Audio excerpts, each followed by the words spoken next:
disebut dapat diukur karena pertumbuhannya dapat diukur. Contohnya misalnya hari ini dia 1 cm, mungkin 2 minggu ke depan batangnya menjadi 3 cm. Terus kalau perkembangan itu menurut saya proses menuju ke tingkat kedewasaan, Bu. Itu saja. Oke, terima kasih Lucy. Next, siapa lagi? Saya catat dulu namanya. Langsung dibuka mikrofonnya.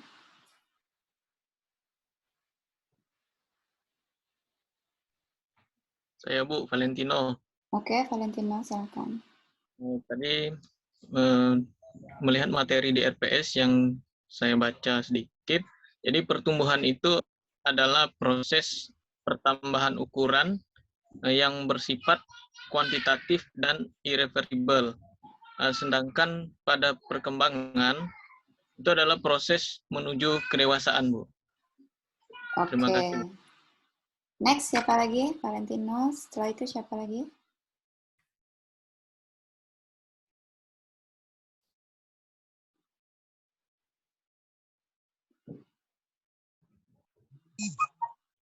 Saya Bu Noviani. Oke, silakan Noviani. Pertumbuhan adalah proses pertambahan ukuran yang bersifat kuantitatif dan irreversibel. Sedangkan perkembangan adalah proses menuju kedewasaan. Pertumbuhan dibagi menjadi dua, yaitu pertumbuhan primer dan pertumbuhan sekunder. Terima kasih, Bu. Oke. Next, siapa lagi?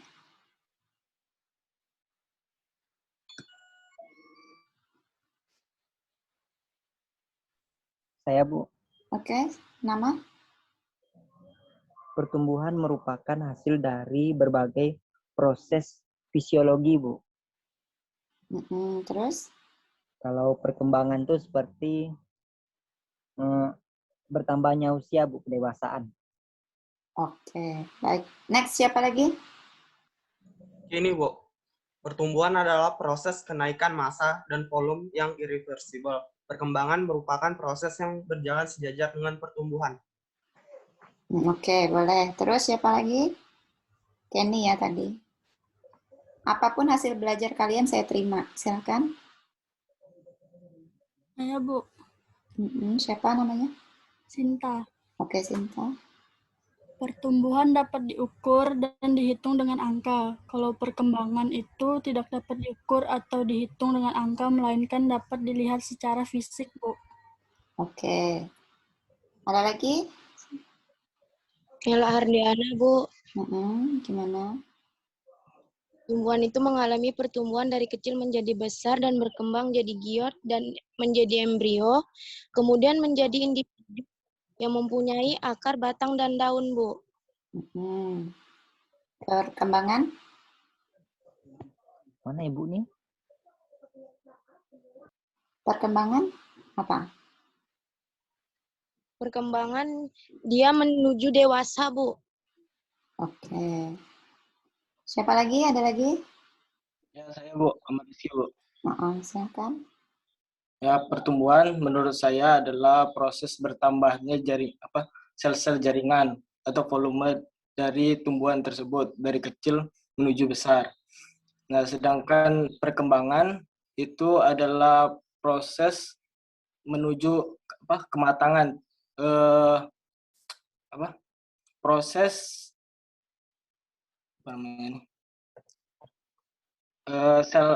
sel-sel itu menjadi matang, Bu.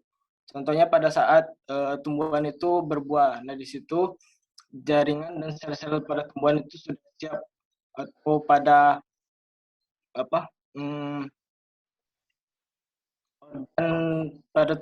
organ pembuahan pada tumbuhan itu sudah tumbuh dewasa, Bu. Jadi siap untuk berbuah. Oke. Paham saya. Terus lanjut, siapa lagi? Terima kasih. Siapa lagi? Saya, Bu. Nova Christine ya? Iya. Oke, silakan. Pertumbuhan itu proses bertambahnya ukuran, dan perkembangan itu adalah proses menuju kedewasaan. Oke. Ada lagi? Saya, Bu. Oke. Anastasia ya. Pertumbuhan itu adalah proses pertambahan ukuran yang bersifat kuantitatif dan irreversibel. Kalau perkembangan itu proses menuju kedewasaan, Bu. Oke, ada lagi? 1 menit lagi saya kasih waktu. Saya, Bu. Oke, Siti Ayu. Pertumbuhan adalah proses pertambahan ukuran yang bersifat kuantitatif dan irreversibel, sedangkan perkembangan adalah proses menuju kedewasaan. Oke. Ada lagi? Saya, Bu. Yohanes. Yohanes, silakan.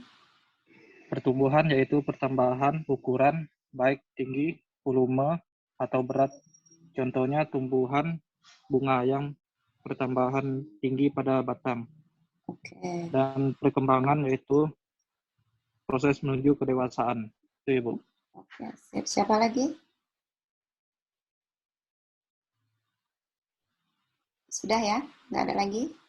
Saya, Bu, Junius, Bu. Oke, Junius, gimana? Kalau pertumbuhan itu bertambahnya ukuran daun atau usia tanaman, terus perkembangan itu di mana proses menuju kedewasaan ketika fungsi-fungsi organ tubuh yang menjadi sempurna, di mana sel atau sel yang berubah ke dalam bentuk fungsi ataupun ukuran yang berbeda. Oke, ada lagi?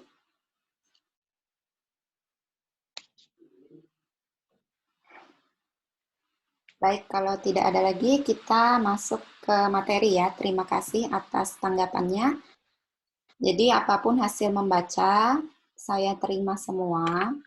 Mau kedalamannya itu hanya sekedar pengertian atau sampai ke kedalaman tertentu pada saat materinya, itu saya terima. Nah, di sini tadi sudah banyak yang mengatakan bahwasannya pertumbuhan itu pertambahan ukuran katanya. Pertambahan ukuran dari yang kecil jadi besar. Kalau dilihat di layar ini ada contohnya. Mulai dari yang pendek seperti ini bertambah, kemudian sampai dengan tinggi gitu ya. Kalau di manusia itu pertumbuhan itu mulai dari tinggi 1 cm, kemudian nanti tumbuh lagi menjadi 5 cm, kemudian tumbuh lagi jadi 10 cm. Nah, tadi juga banyak dikatakan bahwasanya pertumbuhan itu bersifat irreversibel. Tadi satu orang yang menjelaskan irreversibel itu apa, sisanya masih belum ya. Kita lihat dulu satu-satu sebelum masuk lebih jauh. Untuk pertumbuhan dan perkembangan tanaman, ini nanti yang kita bahas itu adalah pertumbuhan dan perkembangan pastinya. Kemudian nanti ada fotosintesis juga, tetapi nanti tidak terlalu mendalam. Karena kita sudah bahas sebelum-sebelumnya ya di pertemuan materi mata kuliah lain. Kemudian ada respirasi juga. Lalu ada peran beberapa zat pengatur tumbuh atau disebut sebagai ZPT, zat pengatur tumbuh. Lalu ada dominasi fase pertumbuhan. Nah, ini nanti CPMK-nya. CPMK itu adalah capaian pembelajaran mata kuliah.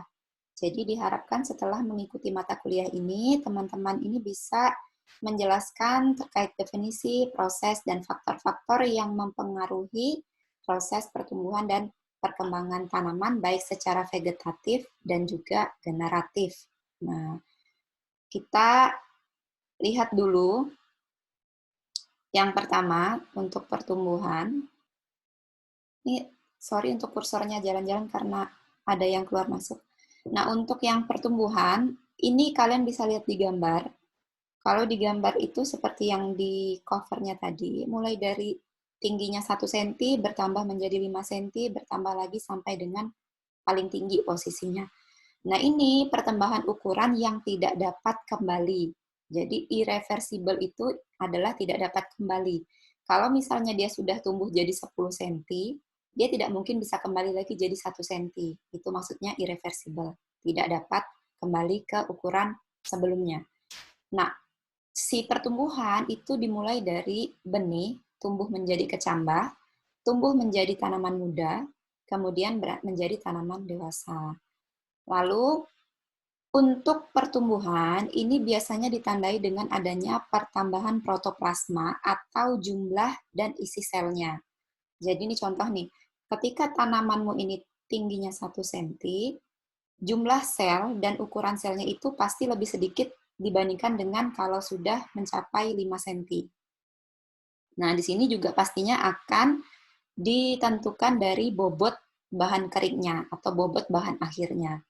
Diingat lagi bahwasannya kalau tumbuhan itu terdiri dari beberapa sel. Jadi sel kemudian membentuk jaringan, jaringan membentuk organ, organ membentuk sistem organ. Ingat biologinya. Nah, pada tanaman untuk berbagai macam posisi tumbuh itu dia sama seperti manusia juga.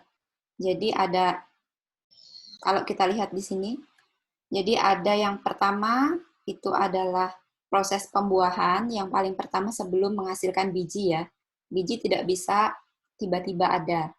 Jadi biji ini sebelumnya asalnya dari mana ya? Dari proses pembuahan oleh tanaman tersebut. Nah, pada saat proses pembuahan menghasilkan biji dan tumbuh menjadi zigot. Nanti setelah jadi zigot muncul embrio, lalu nanti muncul cadangan makanan dan berubah perkecambahan menjadi tanaman muda atau tumbuhan muda, lalu berkembang menjadi tanaman dewasa.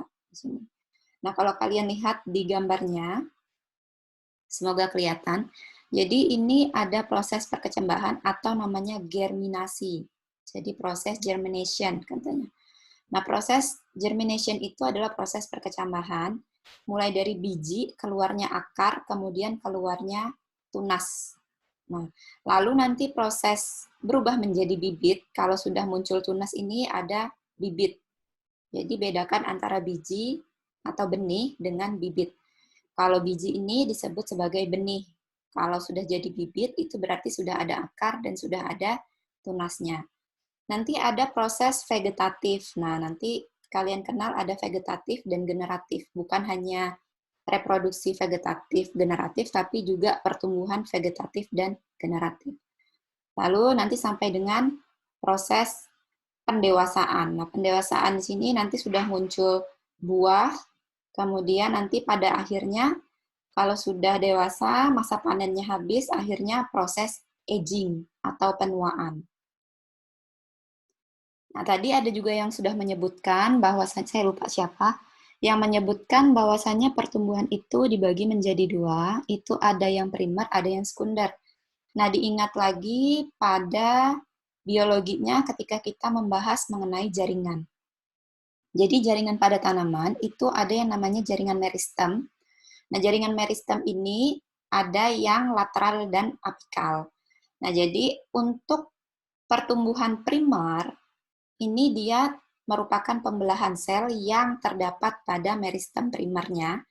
Contohnya ketika adanya perpanjangan akar batang di bagian pucuk-pucuknya. Contoh nih kalau dilihat dari gambar, untuk perpanjangan batang, si meristemnya yang berperan itu adalah pada pucuk dari batangnya. Kemudian kalau di akar, itu dia terdapat pada ujung akarnya.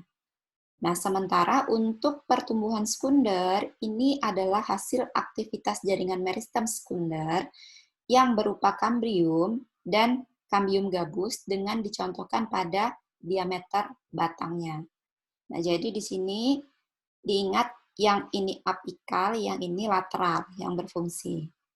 Jadi apikal itu terdapat pada ujung batang dan ujung akar, sementara yang lateral itu terdapat pada diameter batangnya. Sehingga pertumbuhan sekunder itu adalah pelebaran diameter batang, sementara pertumbuhan primer itu adalah pertambahan tinggi batang dan panjang akar. Nah, kalau dilihat dari perbedaannya, kalau tadi kita bahas pertumbuhan, maka kita lihat yang perkembangan. Kalau perkembangan ini adanya proses diferensiasi atau perubahan morfologis dan fungsi dari tanamanmu. Suatu perubahan dalam tingkat yang lebih tinggi dan lebih kompleks, serta tidak dapat diukur secara kuantitatif. Kalau yang tadi, pertumbuhan bisa diukur secara kuantitatif. kamu tanam tomat di halaman, diukur ketika pertumbuhan kecambah, tunasnya muncul, diukur pakai penggaris. Hari pertama 1 cm, hari kedua 2 cm, misalnya hari ketiga sudah 10 cm. Ini bersifat kuantitatif. Kuantitatif yang artinya dapat dihitung dengan angka. Tetapi kalau perkembangan, dia bersifat kualitatif. Jadi kualitatif yang tidak bisa kita prediksi dengan angka. Nah, pada pertumbuhan dan perkembangan, ini dia ada 2 fase. Yang pertama itu adalah fase vegetatif, kalau dilihat dari gambarnya. Ada di sini ya, vegetatif. Kemudian ada fase generatif atau fase reproduksi. Pada saat proses vegetatif itu biasanya ditandai dengan perpanjangan akar, pertambahan tinggi batang, dan pertambahan jumlah daun atau tambahnya lebar daun. Sementara kalau proses reproduktif itu biasanya ditandai dengan adanya bunga yang muncul, kucup bunga yang muncul, kemudian muncul biji, lalu muncul buah. Nah, lalu setelah ada 2 fase ini, nanti ada yang namanya fase aging atau senescence. Jadi aging itu adalah penuaan, sama seperti manusia. Manusia juga seiring bertambahnya usia, maka proses metabolisme pada tubuhnya itu akan turun. Jadi yang tadinya kuat makan 10 sendok nasi misalnya, semakin tua dia sudah semakin tidak bisa lagi makan sebanyak itu, misalnya. Nah, begitu juga dengan tanaman. Tanaman di sini metabolisnya berubah seiring dengan bertambahnya usia dari tanaman tersebut. Nah, di sini kalau kita lihat pada fase vegetatif, ini terjadi pertambahan akar, daun, dan batang baru.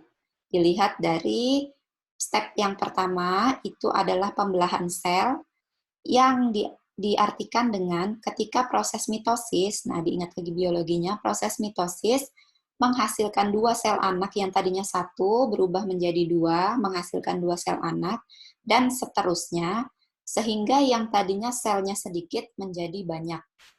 Nah, maka pembelahan sel ini akan menandakan pertambahan jumlah sel pada tanaman. Lalu step yang kedua, adanya pembesaran sel, yang diartikan dengan penambahan ukuran sel anak akibat adanya substansi material sel.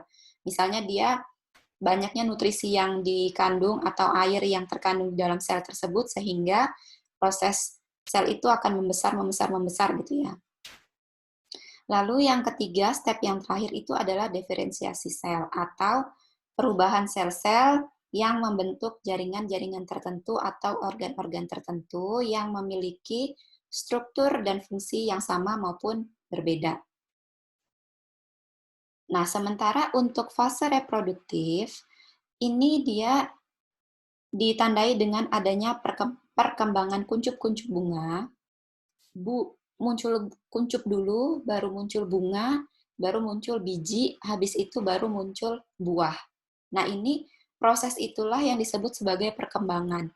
Nah, kenapa kok tidak dapat diukur? Kalian tidak bisa mengukur si bunga itu nanti misalnya berbunganya berapa hari misalnya. Kemudian nanti bunganya dia titik-titik bunganya itu sebelum muncul bunga ada kuncupnya dulu, itu tidak bisa dihitung. Nah, jadi makanya disebut sebagai bersifat kualitatif.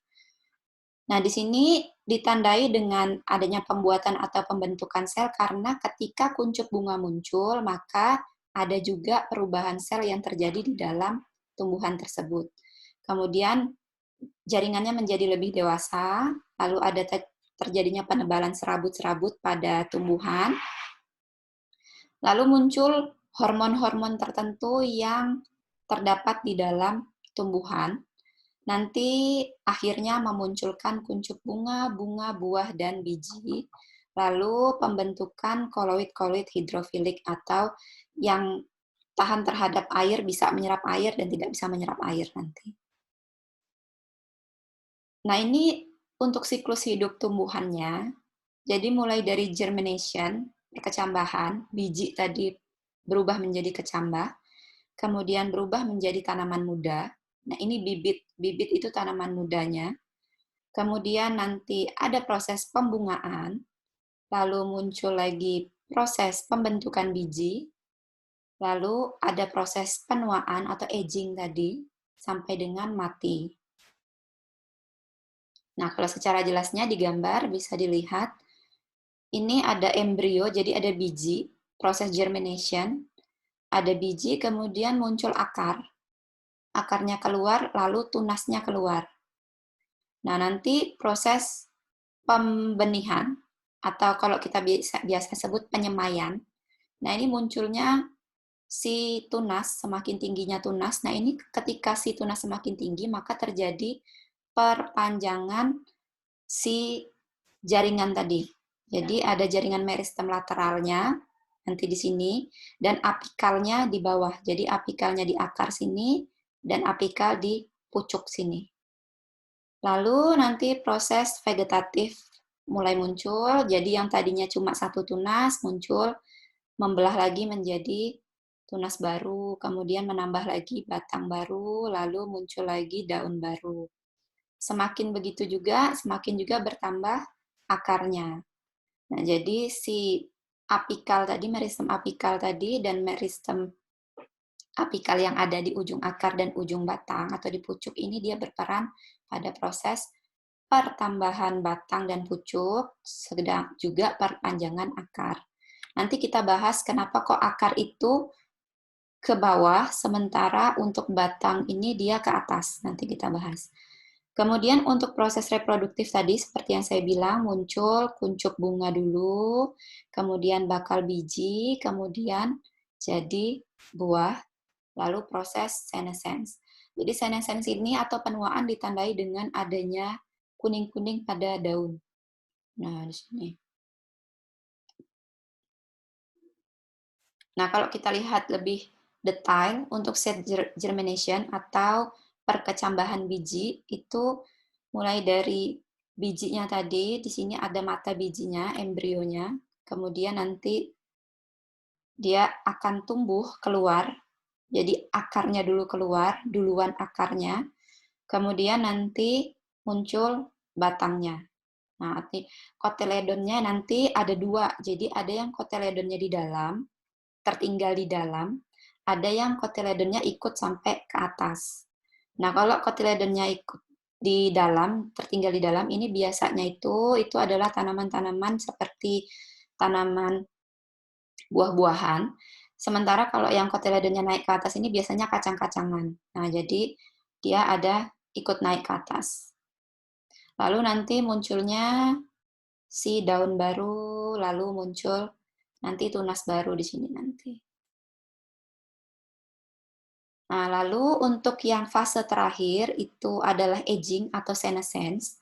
Ini dia ada beberapa macam, ada 4 macam. Yang pertama itu adalah overall atau whole plant, yang artinya seluruh tanaman itu sudah tidak bisa lagi melakukan proses pertumbuhan dan perkembangan. Jadi ditandai dengan menguningnya seluruh bagian tumbuhan. Kemudian ada yang top senescence atau hanya sebagian tumbuhan di bagian atas aja yang sudah menguning. Jadi ini yang sudah tua. Sementara nanti kalau ini dipotong, kalau kalian memangkas ini, terus dibiarkan di bawah sinar matahari, kemudian dipupuk, ini kemungkinan tumbuhnya masih ada. Nah, jadi nanti akan muncul tunas baru itu masih ada. Kemudian untuk Dedicosenescence atau hanya daun-daunnya saja yang menguning atau menua. Nah, ini kalau dia daunnya menguning menua biasanya rontok. Ketika dia rontok, kalau kalian rawat lagi, diberikan pupuk dengan baik, kemudian air yang baik, sinar matahari yang cukup, ini bisa tumbuh kembali dengan normal. Lalu yang terakhir itu adalah progressive senescence atau hanya beberapa daun saja yang menguning atau yang sudah tua, sudah mati.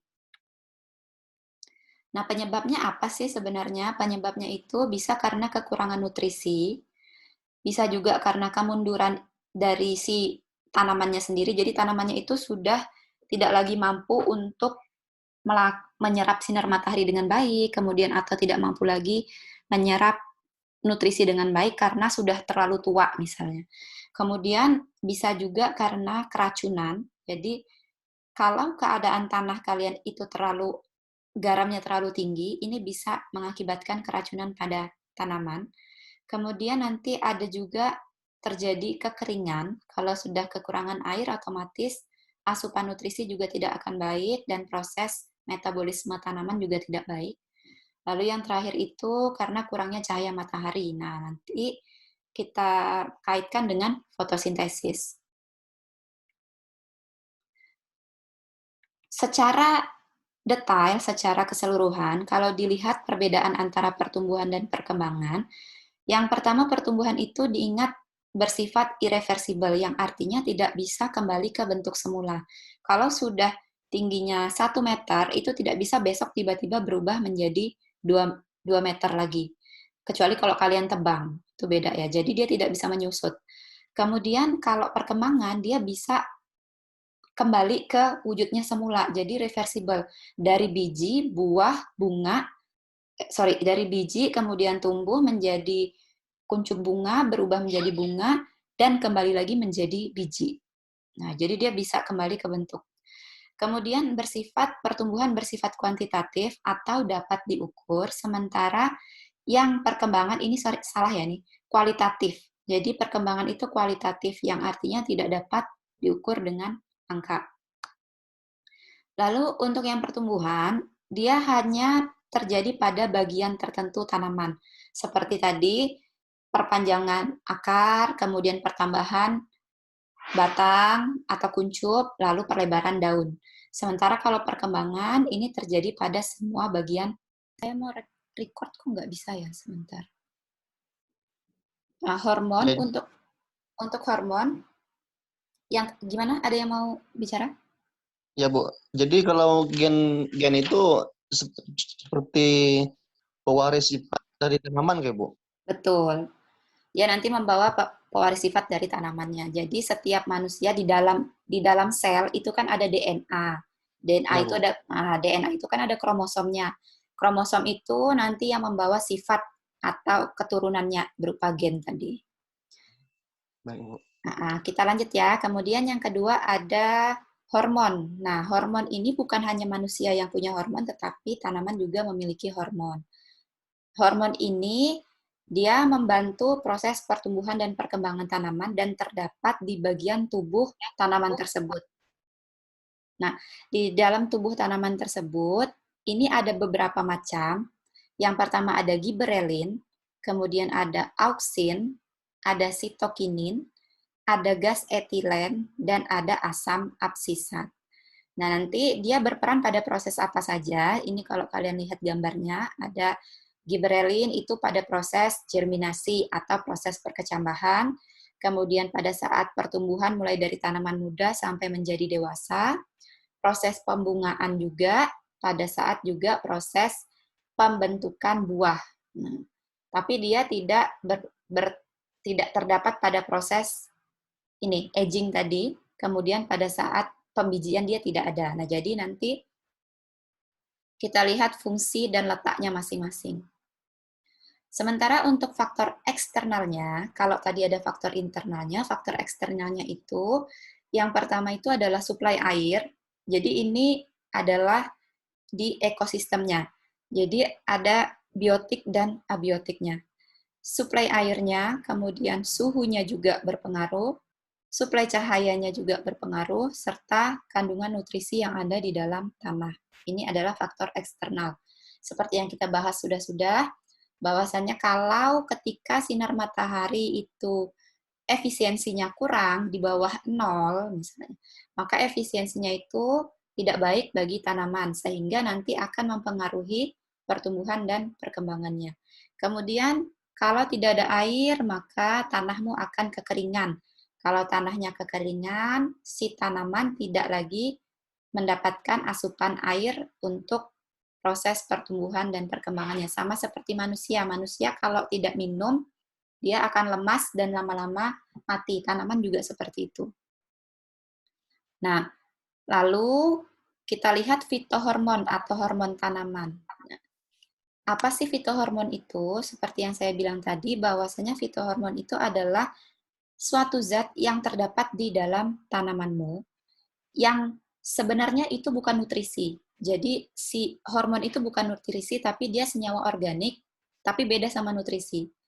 Nah, di sini hormon ini dia digunakan dalam jumlah yang kecil, jadi hanya di bawah 1 mikrometer ya, yang disintesis pada bagian tertentu atau yang dihasilkan pada bagian tertentu tanaman, dan pada umumnya ditranslokasikan atau ditransportkan, dipindahkan ke bagian tanaman lainnya. Jadi contoh nih, awalnya ada di sini, ada di bagian batang sini, nanti ketika contoh tadi auksin ya, auksin tadi ada di bagian meristem apikal. Nah, di meristem apikal tadi di bagian atas ini, awalnya dia di pucuk, tapi ketika muncul pucuk, nanti dia akan berpindah ke pucuknya. Jadi dia bisa dipindahkan ke bagian tubuh tanaman. Hormonnya apa saja? Ada auksin tadi, ada sitokinin, giberelin, etilen, dan asam absisat. Nah, kita lihat untuk yang pertama, itu adalah sitokinin dan auksin. Pada sitokinin dan auksin, itu mereka membantu proses pertumbuhan batang atau pucuk dan juga akar. Kalau kalian lihat di gambar, ada yang namanya proses fototropisme, atau yang artinya si tanaman, kemarin biologi pada saat praktikum, kalau hasil kalian itu pada materi keempat apa kelima saya lupa, yang menggunakan kardus, ketika tanamanmu ditutup pada cahaya, ketika tanamanmu di ruangan tertutup, dia bergeraknya biasa aja, dia di dalam ruangan tersebut. Tapi ketika ada jendela, maka si tanaman akan keluar, tumbuhnya mengikuti arah jendela tadi. Si jendela tadi adalah tempat masuknya si sinar matahari. Nah, jadi ketika tanaman tersebut mengikuti arah datangnya sinar matahari, ini disebut sebagai proses fototropisme. Nah, yang berperan itu apa? Yang berperan itu adalah si meristem apikal yang didukung dengan hormon auksin dan sitokinin. Nah, kalau kalian lihat di gambar, ini ada cahaya matahari yang datang lurus dari atas tanaman. Kemudian ada auksin yang dibuat di bagian pucuknya sini. Jadi yang membuat auksin siapa? Si tanaman sendiri. Jadi dia memproses, mensintesis hormon di dalam dirinya sendiri. Nah, di sini si auksin ini terdapat pada pucuknya sini. Ketika ada cahaya, dia akan tumbuh ke atas mengikuti sinar matahari. Nah, tetapi ketika si cahaya ini datang dari arah kanan, sitokininnya kan ada di pucuk sini nih. Nanti sitokininnya ini membantu si meristem apikal untuk berbelok ke arah sinar matahari. Jadi dia bengkok. Nah, jadi si auksin ini akan berperan sangat baik ketika ada sinar matahari. Jadi dia mengikuti arah sinar matahari.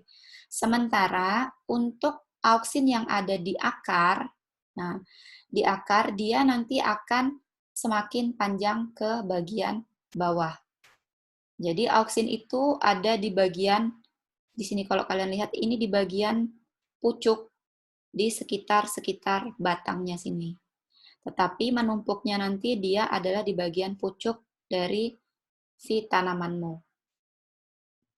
Nah, secara lebih jelasnya seperti ini. Batang di bagian atas permukaan tanah, ini dia bersifat fototropisme, yang artinya dia positif terhadap sinar matahari. Jadi dia mengikuti arah sinar matahari. Ketika tanamanmu belok ke kanan awalnya, kemudian nanti si auksin itu muncul banyaknya di sekitar sini, di bagian bawah sini, karena sinar mataharinya ada di sebelah kiri, sementara tanamanmu itu bengkok ke kanan. Tetapi ketika ada auksinnya, ada sinar mataharinya di sini, dia akan berbelok nanti mengikuti arah sinar matahari. Nah, seperti ini. Sementara untuk akar, dia bersifat negatif fototropisme, yang artinya dia tidak terpengaruh oleh sinar matahari. Jadi bagaimanapun posisinya, si akar ini tidak akan tumbuh ke atas, karena dia bersifat gravitasi. Jadi dia positif terhadap gravitasi. tetapi negatif terhadap fototropisme. Sementara kalau yang bagian batang di atas permukaan ini, dia bersifat negatif terhadap gravitasi, tetapi dia positif terhadap fototropisme. Jadi kebalikannya. Nah, si akar ini dia tumbuh berpanjang. Si auksin, dia terdapat pada meristem apikal. Jadi ketika dia ada nutrisi yang baik, ini dia akan terus berpanjang. Nutrisi yang baik, kelembaban yang baik, maka dia akan terus bertumbuh sesuai dengan gravitasi. Nah, untuk sitokinin dan auksin, dia ini saling berinteraksi pada proses diferensiasi atau proses pembelahan sel atau perpanjangan sel. Nah, kalau auksinnya tinggi, sitokininnya rendah, maka terjadi pertumbuhan akar di bagian akarnya. Tetapi kalau auksin rendah, sitokinin tinggi, maka terjadi pertumbuhan tunas. Nah, sementara kalau auksin dan sitokinin ini pada kondisi atau konsentrasi yang sama, maka tidak ada terjadi pertumbuhan pada tanamanmu. Tidak ada terjadi perkembangan selnya. Nah, jadi auksin dan sitokinin itu berperan pada proses pertumbuhan dan perkembangan. Tetapi kalau pertumbuhan itu terbatas pada sitokinin dan auksin saja. Sementara untuk yang perkembangan, semua hormon itu berperan. Nah, kita masuk ke gas etilen atau hormon etilen. Jadi, hormon etilen ini dia berperan pada proses pematangan buah. Kemudian pada saat proses pembungaan, jadi penyeragaman bunga, nanti misalnya si muncul bunga kelopaknya 5. Nanti kan ada yang kelopaknya kecil, kelopaknya besar. Nah, ini yang berperan itu adalah gas etilennya. Lalu perubahan seks pada bunga, dalam artian ini jenis kelaminnya nanti si gas etilen juga berperan. Lalu ada proses pelayuan bunga yang sudah proses aging tadi, itu adalah gas etilennya. Jadi si gas etilen ini berperan pada saat proses penuaan istilahnya.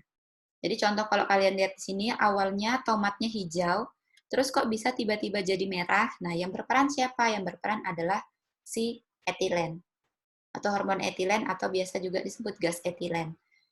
Pisang, nah pisang kalau kalian pernah ingat, saya dulu pernah bilang buah itu ada yang klimakterik dan non-klimakterik. Buah klimakterik itu masih dapat melakukan proses respirasi meskipun sudah dipanen. Sementara yang non-klimakterik itu tidak bisa melakukan respirasi setelah dipanen. Nah, pisang ini adalah buah yang masih melakukan proses respirasi. Sehingga proses respirasi tadi menghasilkan gas etilen. Nah, ketika proses respirasi itu terus terjadi, gas etilen itu, hormon etilennya terus bertambah, maka akhirnya berubahlah si pisang tadi menjadi tua. Yang tadinya masih hijau, kemudian berubah menjadi kuning, lalu kemudian semakin membusuk. Nah, semakin tua. Yang berperan siapa? Itu adalah gas etilen atau hormon etilen. Lalu untuk hormon selanjutnya ada asam absisat atau disingkat sebagai ABA. Nah, jadi kalau ada lihat ABA itu adalah asam absisat. Asam absisat ini dia merupakan senyawa penghambat alami, yang artinya dia kalau misalnya tiba-tiba tanamanmu tidak muncul pucuk, misalnya biji tapi tidak bertunas, kok tidak bertunas, itu yang berperan itu adalah asam absisat. Kemudian mempengaruhi dormansi benih dan mata tunas. Nah, seperti ini dia mempengaruhi proses pembentukan. Jadi dormansi itu maksudnya adalah masa tidurnya si biji. Biasanya asam absisat ini proses dormansi itu pada biji. Biji itu kan ketika kita tanam, dia beberapa minggu kemudian muncul akar, kemudian muncul tunas. Tetapi kalau dia tidak muncul-muncul, itu yang berperan itu adalah asam absisatnya. Dia menghambat proses pertumbuhan akar dan tunasnya. Nah, kalau misalnya kita mau menyimpan si biji itu dalam waktu yang lama, maka asam absisat ini sangat menguntungkan. Jadi dia bisa membuat si biji ini bertahan lama. Lalu bisa mempengaruhi absisi daun. Nah, jadi di sini proses pelebaran daunnya juga dia berperan, mempercepat pembungaan juga, lalu bisa bersifat kebalikan dari giberelin dan sitokinin. Kalau sitokinin tadi dia untuk proses pertumbuhan akar tadi, sementara kalau giberelin, dia nanti kita lihat yang giberelin di bawah. Nah, ini dia kebalikannya dari si asam absisat. Jadi kalau si asam absisatnya ini menghambat, bisa menghambat, si sitokinin dan giberelin itu bisa mempercepat gitu. Nah, untuk yang giberelin, dia di sini fungsinya untuk pembesaran sel. Nah, lalu ada pembelahan sel pada daerah meristem subapikal. Jadi kalau kalian lihat di gambarnya, giberelin itu berperan di mana saja sih pada saat pembentukan bunga. Kemudian si absisatnya juga pembentukan bunga. Jadi ABA itu absisat, GA itu giberelin. Lalu pada saat proses pembentukan embrio, nah ini pada saat proses germinasi, si giberelin juga berperan. Jadi nanti dari si mata bijinya tadi, ini nanti akan keluar tunas dan akar. Lalu pada saat proses germinasi perkecambahan, muncullah si akar yang berperan juga giberelin, asam absisat juga berperan, dan ini adalah proses germinasi. Ini kode-nya ya. Ini maksudnya tuh bagian kulit dari bijinya. Kemudian pada pembentukan tanaman muda, itu si giberelin juga berperan. Lalu nanti ada di atas ini auksin dan sitokininnya. Kemudian di batangnya juga ada auksin dan sitokinin. Ada etilennya juga, etilen itu ETH. ETH itu etilen. Ada giberelin juga, ada sitokinin lagi, ada asam absisat, ada etilen lagi. Jadi ketika semua hormon ini berperan, maka itu adalah proses perkembangan. Tetapi ketika si etilen dan sitokininnya saja yang berperan, maka itu adalah proses pertumbuhan. Nah, kemudian si giberelin ini juga mempengaruhi pertumbuhan yang dikendalikan oleh suhu serta cahaya. Jadi dia nanti proses pembenihan, seperti yang saya bilang tadi, proses pembenihan, perkecambahan, kemudian pembentukan bunga dan buah, dan kalau misalnya dia tadi ini si asam absisat tadi bisa menghambat pertumbuhan, perkecambahan, si giberelin bisa mempercepat pertumbuhan dan perkecambahan. Nah, untuk materi kita, pertumbuhan dan perkembangan sebenarnya masih ada lagi, tetapi kita akhiri sampai di sini dulu. Jadi, didalami dulu di sini. Untuk di bagian batang, jadi ini adalah pucuknya. Jadi ini pucuknya ini yang berperan seperti yang tadi kita lihat, itu adalah auksin, giberelin, dan sitokinin. Kemudian untuk proses pertumbuhan lagi cabangnya nanti muncul lagi sitokinin, giberelin, kemudian auksin, dan etilen. Nah, sampai sini, jika ada yang mau didiskusikan, silahkan ditanyakan. Takut Zoom-nya habis lagi waktunya. Silahkan diaktifkan mikrofonnya yang mau bertanya.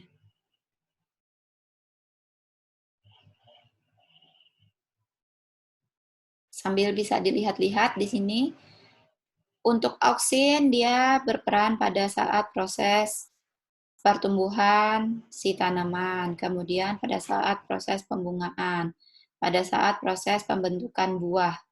Lalu sitokinin pada saat proses pembentukan tanaman, pertumbuhan tanaman menjadi dewasa. Kemudian pada saat proses pembungaan, pada saat proses pembentukan buah. Jadi kalau yang tanda centang itu berarti si hormon tersebut berperan pada proses tersebut. Nah, untuk asam absisat, dia nanti pada saat juga penghambat tadi, pada saat proses pembentukan biji menjadi kecambah tadi.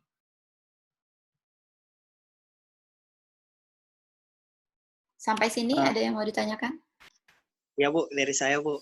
Oke, silakan. Proses reproduksi di mana ya Bu ya? Proses reproduksi apa? Tumbuhan. Oke, kita lihat di sini. Di sini proses reproduksi itu dia dimulai dari proses.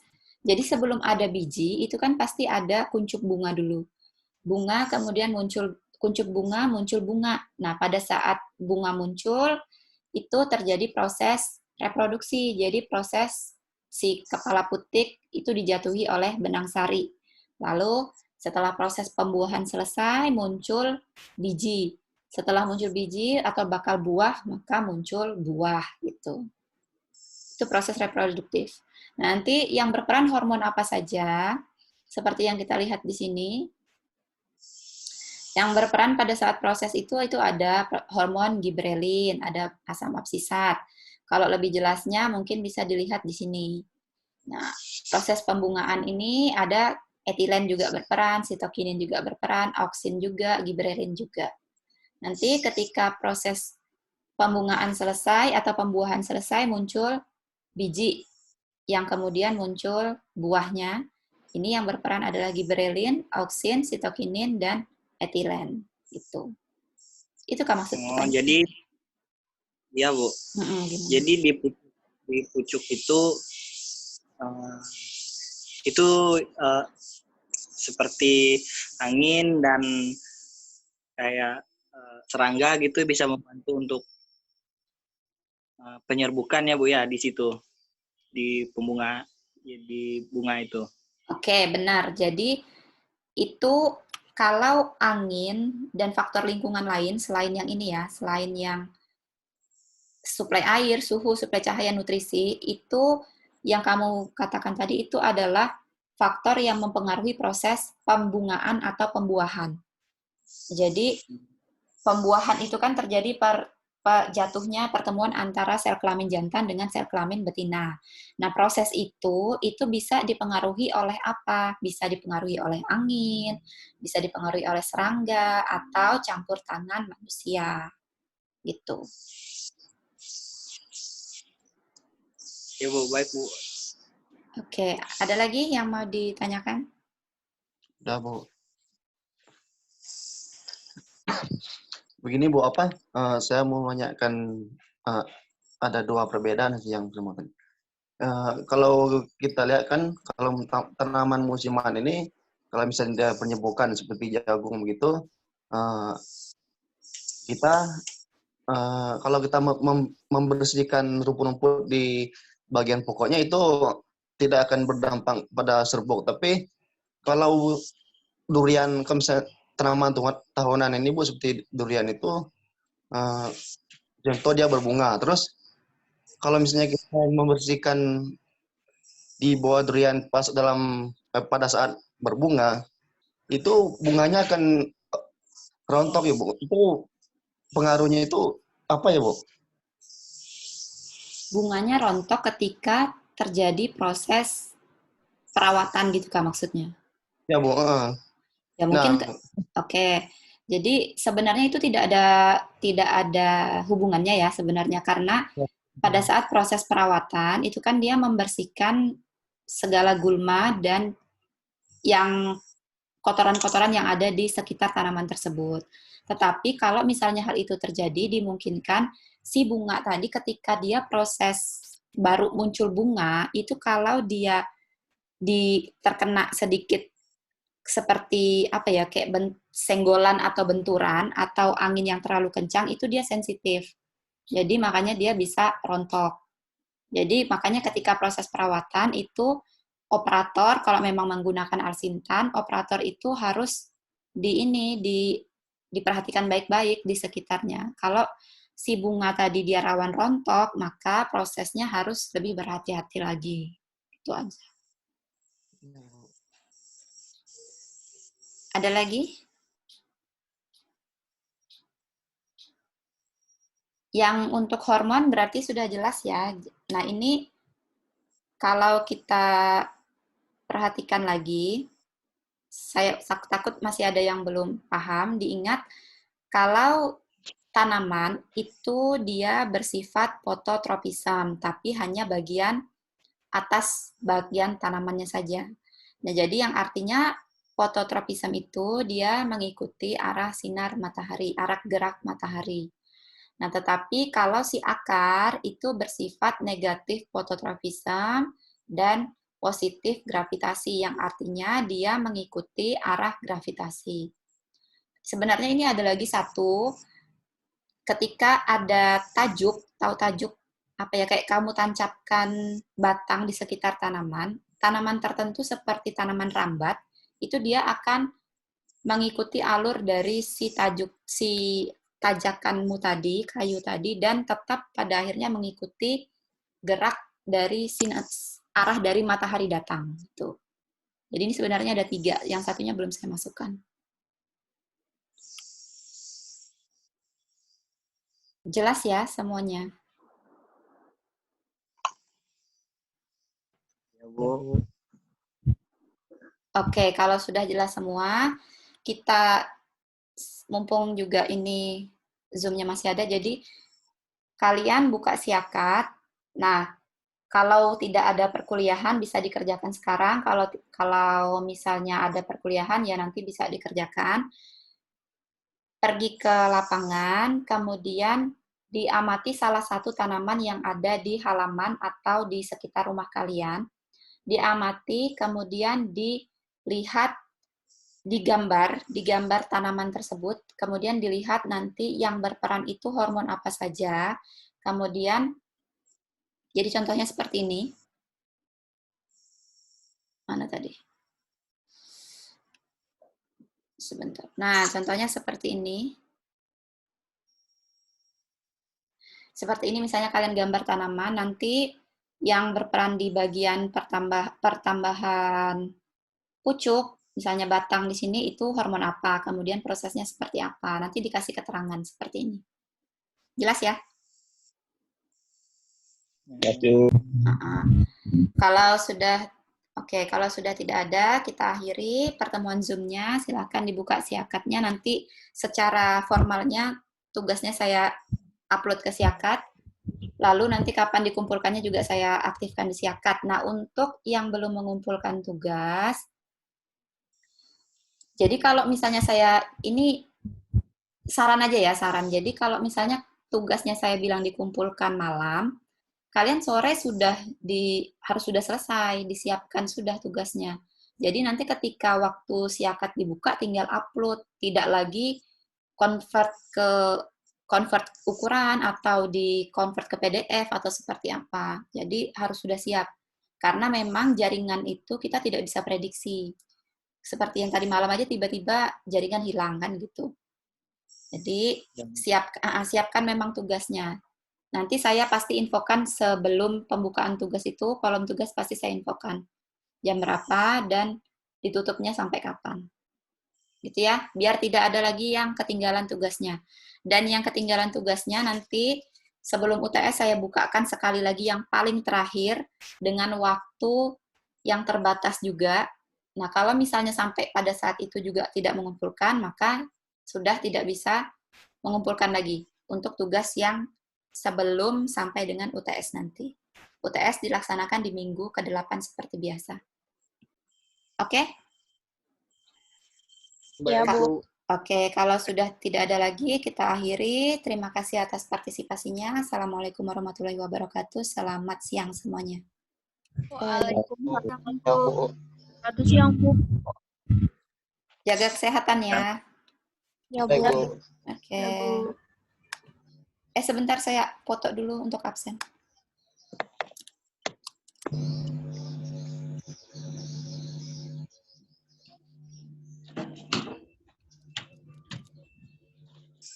Yang tidak hadir ini kebetulan saya rekam, jadi nanti coba saya upload lagi ke ke YouTube. Saya keluar ya, dadah. Ya, Bu. Bye-bye, Bu.